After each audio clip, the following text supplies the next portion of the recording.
Welcome to Voyage Daily Tech, the most important news personalized for you every day, supported by Voyage.com. After listening to today's news, you'll know first Murdoch and Dell-led Patriot Group revealed as potential TikTok buyers, raising fears over algorithm control. So we'll discuss why this government-forced sale to a media empire matters and what it means for the future of social media influence.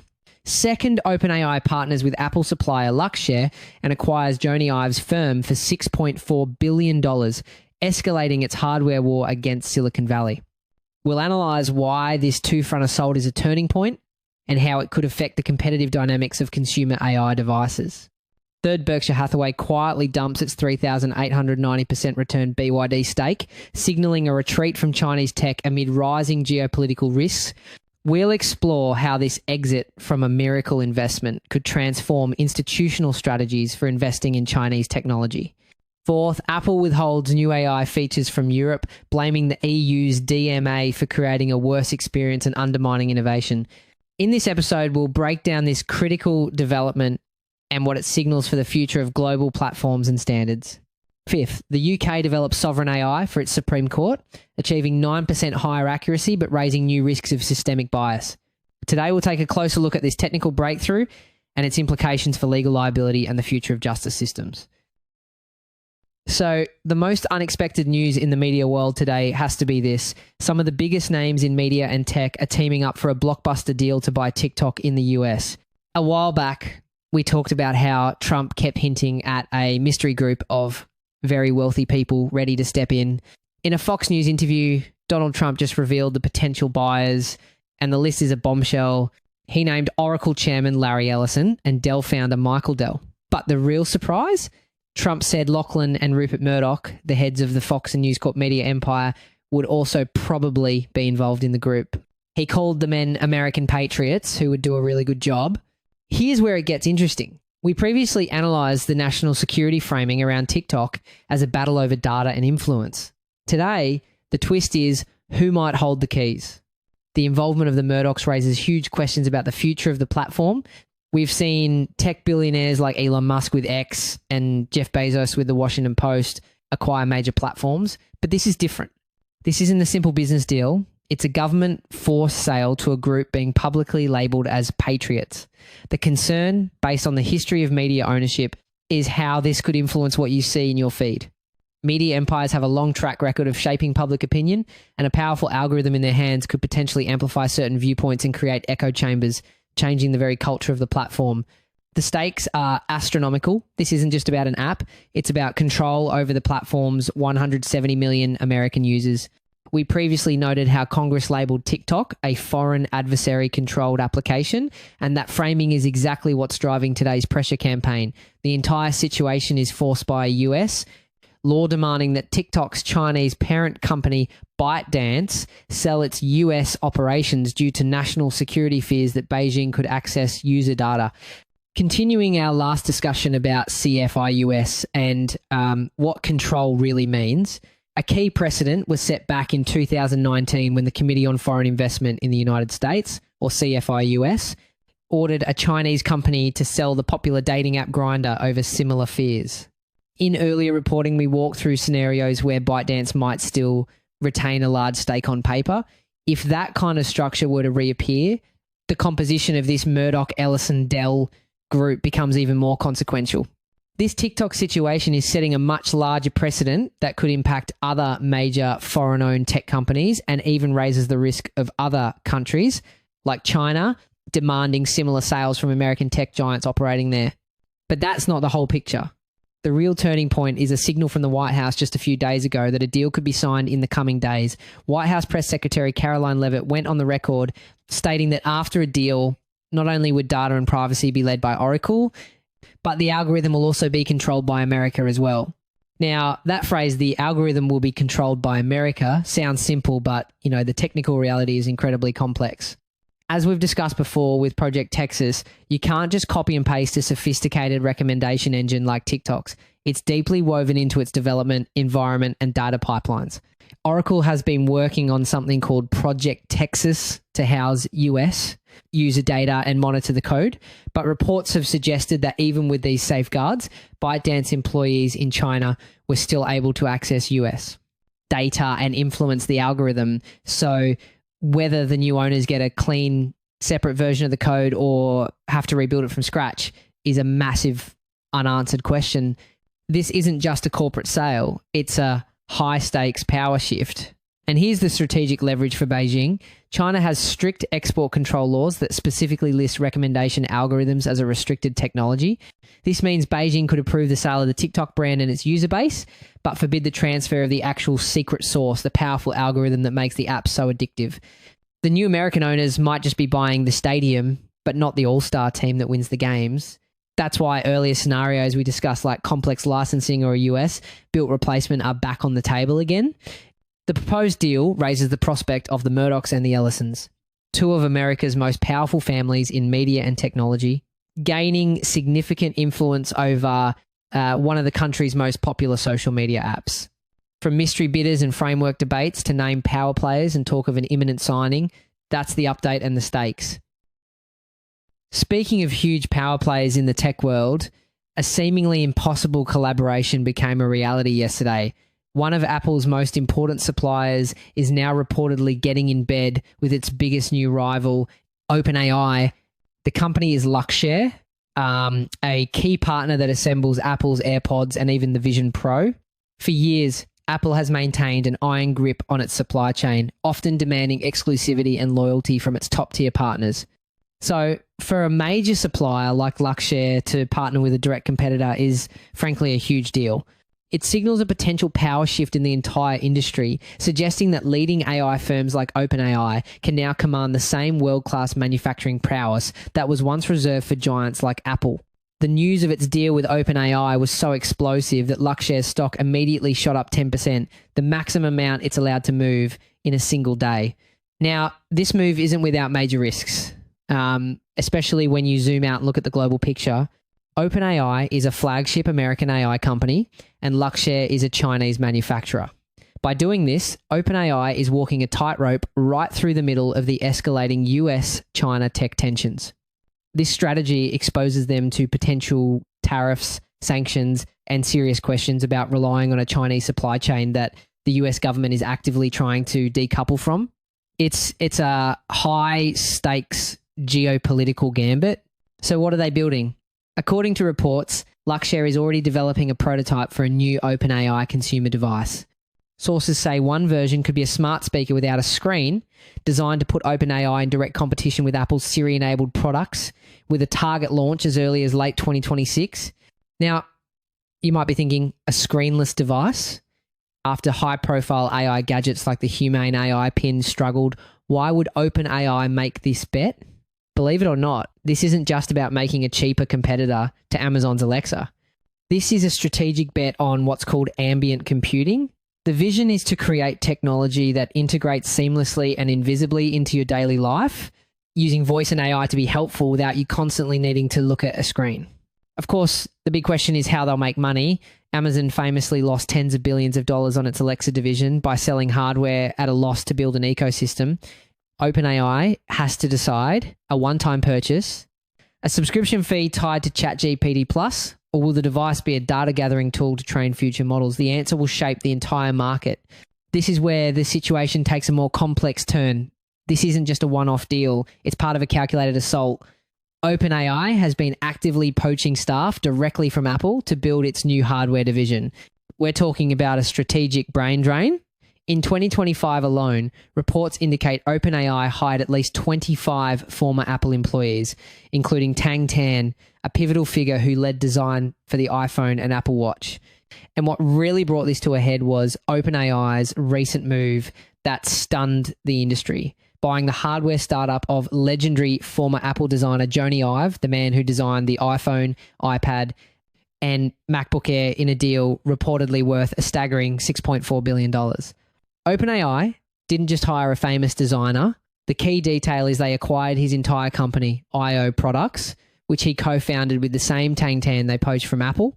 They essentially bought a pre-assembled, world-class design and engineering dream team ready to hit the ground running. This is an acquisition of talent, vision, and process all in one. This is a direct challenge. OpenAI isn't just trying to outsmart Apple with software.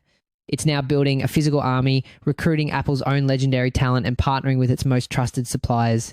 The battle for the future of AI is no longer just about code. It's about building the next device that will live in your home, and OpenAI is using Apple's own playbook to try and win. We were just talking about OpenAI walking a tightrope with its Chinese supply chain, but that reminds me another major player is running in the complete opposite direction. Warren Buffett's Berkshire Hathaway has completely and quietly dumped one of its most profitable investments of all time. The company has fully exited its legendary stake in the Chinese electric vehicle maker BYD. And BYD isn't just any company. It surpassed Tesla in global EV sales volume, partly thanks to its incredible vertical integration. It even makes its own batteries, like the famous Blade battery, which is known for being super safe and cost effective. This was an investment that turned an initial $230 million purchase in 2008 into a position once valued as high as $9 billion. The shares increased by a staggering 3,890% during the years Berkshire owned them. This was the very company that Warren Buffett's late partner, Charlie Munger, famously called a damn miracle. He was the one who urged Buffett to make the deal in the first place. Interestingly enough, Munger often pushed Berkshire into more adventurous, high-tech, and international bets, while Buffett historically preferred sticking to what he calls his circle of competence with US-based companies. With Munger's passing, many are wondering if this sale signals a strategic retreat back to Buffett's more traditional conservative style. So why would Berkshire walk away from a miracle? The exit wasn't revealed in a major press release. It was discovered by a reader in a financial filing from a Berkshire subsidiary, which listed the value of the investment as zero. Berkshire began selling shares back in August 2022, but after its ownership dropped below the 5% reporting threshold in Hong Kong, the sales went dark. It's a strategy elite investors can use to avoid spooking the market. In Hong Kong, you only have to publicly report your stake if you own 5% or more. By selling down just below that level, Berkshire could offload the rest of its shares without anyone really noticing until it was all over. Now, it's confirmed they sold every last share. While Buffett has not detailed the reasons he recently said of BYD that while it's an extraordinary company, he thinks Berkshire will find things to do with the money that I'll feel better about. That phrase, feel better about, is very interesting. Beyond pure financial return, some analysts wonder if this is a veiled reference to ethical or governance concerns, like supply chain practices or a company's ties to the Chinese state, which Berkshire may now be quietly pricing into its decisions. This move mirrors another recent shocking sale. Berkshire sold its entire multi-billion-dollar stake in Taiwan Semiconductor just months after buying it, citing a re-evaluation of geopolitical risk. At the time, Buffett stated bluntly, "It's a dangerous world." So the thing is, the context here is critical. This isn't happening in a vacuum. The US recently hiked tariffs on Chinese EVs to a staggering 100%, and the EU has imposed its own tariffs as well.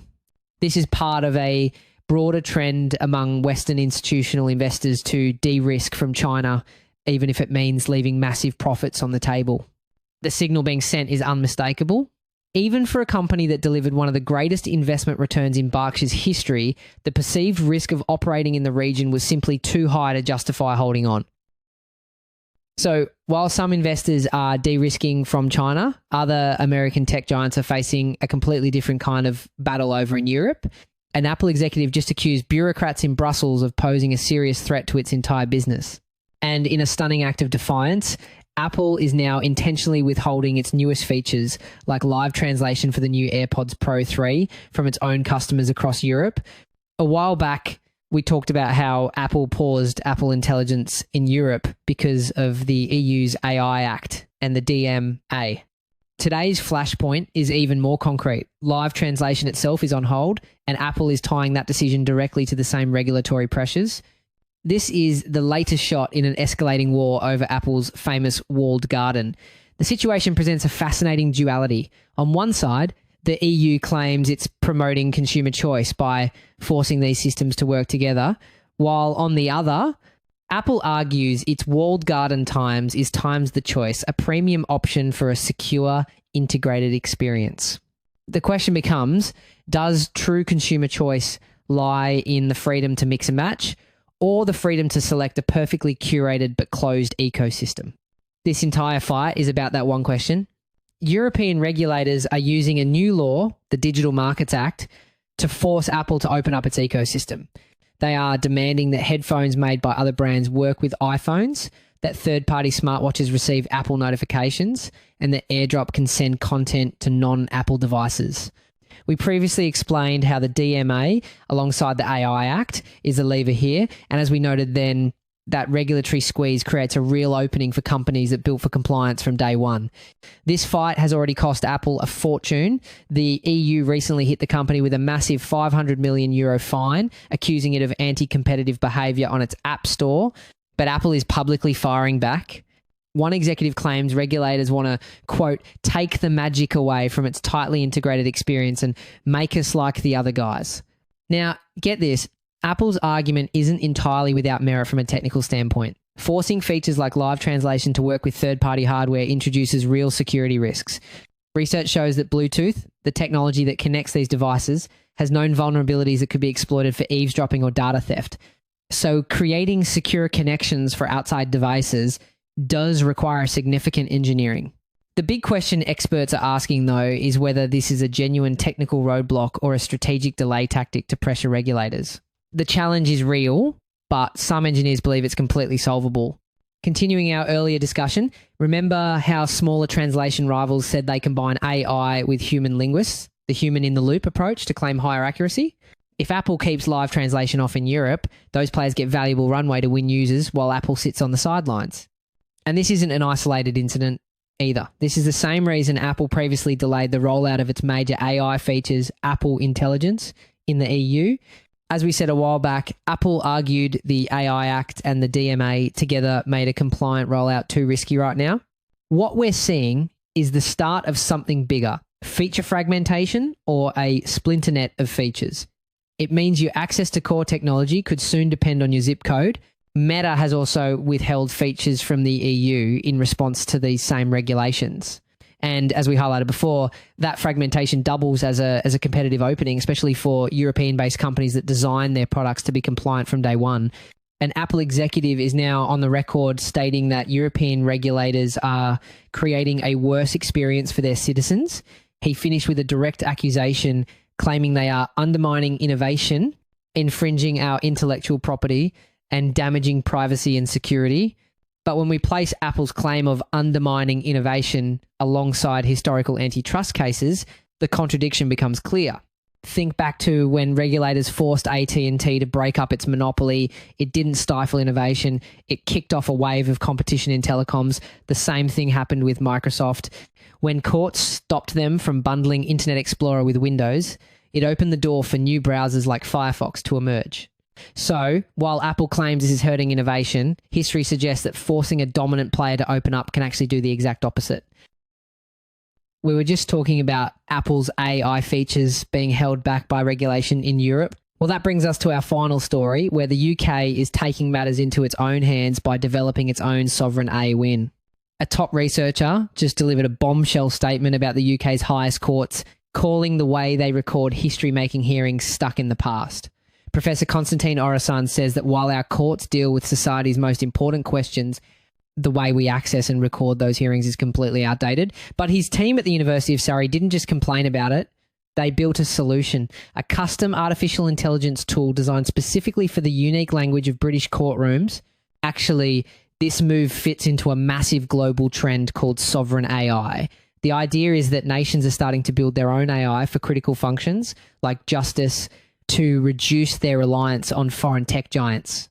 Developing a tool for British courtrooms isn't just a technical choice, it's a strategic one, ensuring the UK's judicial data and systems remain under national control. Continuing our last discussion about the who decides, question the move from corporate boards to codified values. We're now seeing that same philosophy to code impulse play out at a national level. Here, those choices aren't just product policy, they become institutional policy for the record of justice. And their system is already outperforming the big players. A new study revealed the tool reduces transcription errors by up to 9% compared to leading commercial alternatives. A 9% improvement might not sound like a lot, but in a legal context, the stakes are incredibly high. After all, there's no such thing as a small error in a court transcript. Research shows that even the best commercial AI tools can make critical mistakes, like misinterpreting legal jargon. One system famously transcribed the legal term habeas corpus as have a corpse. So the big question this technology raises is who is legally liable for an AI's mistake. This is a huge debate, and it might not lead to fewer jobs, but a new kind of job, the professional AI transcript auditor.